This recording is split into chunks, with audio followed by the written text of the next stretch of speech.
परीक्षित अगले दिन फिर भगवान की वही दिनचर्या, गाय बछड़ों सखाओं गोपों के साथ वृंदावन में हरी हरी घास पर गाय को छोड़ देना और आपस में क्रीड़ा करना। गौएं बेरोक टोक चढ़ती हुई घने जंगल में चली गई। गर्मी का समय था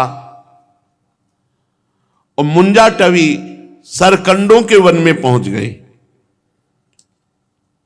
बहुत से गोप उनको वहां से निकालने के लिए गए।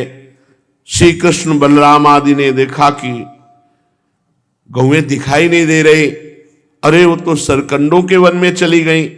गौओं के खुर से पता लगाते हुए गए। भगवान बड़े जोर जोर से गौओं का नाम लेकर के पुकारने लगे।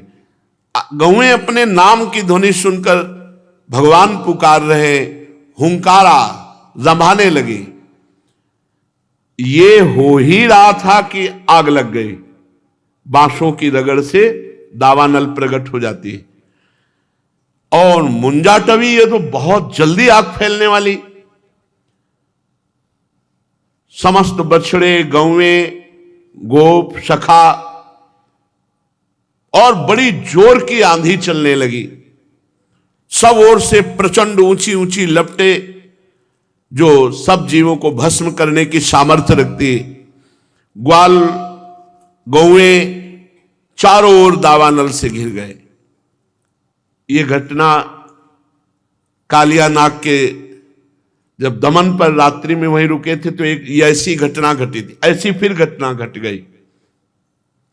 मृत्यु से भयभीत होकर के जैसे जीव भगवान की शरण में आता है, ऐसे समस्त ग्वाल बालों ने भगवान श्री कृष्ण बलराम जी के शरणापन्न होकर पुकारा, हे महावीर श्री कृष्ण, हे प्यारे श्री कृष्ण, हे परम बलशाली बलराम, हम तुम्हारे शरणागत हैं, तुम दोनों हमें इससे बचाओ।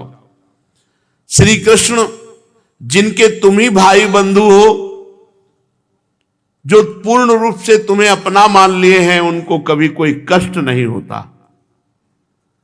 आप सब धर्मों के ज्ञाता हो तो आप शरणागत धर्म को भी जानते हो। हम सब आपकी शरण में हैं, इसलिए हे प्रभु एकमात्र आप हमारे रक्षक हो, आप हमारी रक्षा कीजिए। भगवान श्री कृष्ण ने बड़े जोर से कहा, डरो मत, डरो मत, आंखें बंद कर लो। वचो निशम्य कृपणम बंधूनाम भगवान हरिः निमीलयत मा भैष्ट लोचना नित्य भासत। तुम सब अपने नेत्र बंद कर लो।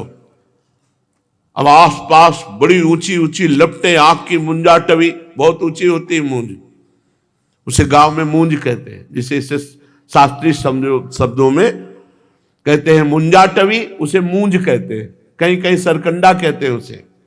बड़े बड़े होते हैं, सफेद उनमें वो बाली सी आती है। और भगवान श्री कृष्ण ने सबसे जब का आंख बंद कर लो और आकर्षण किया, पूरी आग भगवान के मुख में जाकर शांत हो गई। भगवान आग को पी गए अपने भक्तों के लिए। जिस मुख से माखन पाया, दूध पिया, उसी मुख में आग का पान कर लिया। अब ग्वाल वालों ने आंख खोल कर देखा तो सब भांडीर वट के पास पाया। हमारा श्री कृष्ण जरूर चमत्कारी है, क्योंकि इस भारी संकट से हम कहां फंस गए थे मुंजाटवी में, कहां आ गए यहां भांडीर वट। सबको गाय बछड़े सखा सबको उठाकर भांडीर वट में और आग को पी लिया। परीक्षित सायंकाल होने पर बलराम जी के साथ भगवान श्री कृष्ण ने गौएं लौटाई और बंशी बजाते हुए उनके पीछे पीछे घर आए। ग्वाल बाल उनकी स्तुति कर रहे थे। ब्रज में गोपियों का श्री कृष्ण के बिना एक एक क्षण 100 युग के समान व्यतीत होता था। शाम के समय सब गोपियां रास्ते में ऐसे खड़ी हो जाती, और जब भगवान गौएं चराते हुए आ रहे हैं तो उनके दर्शन करके सब परमानंद में मगन हो जाती है।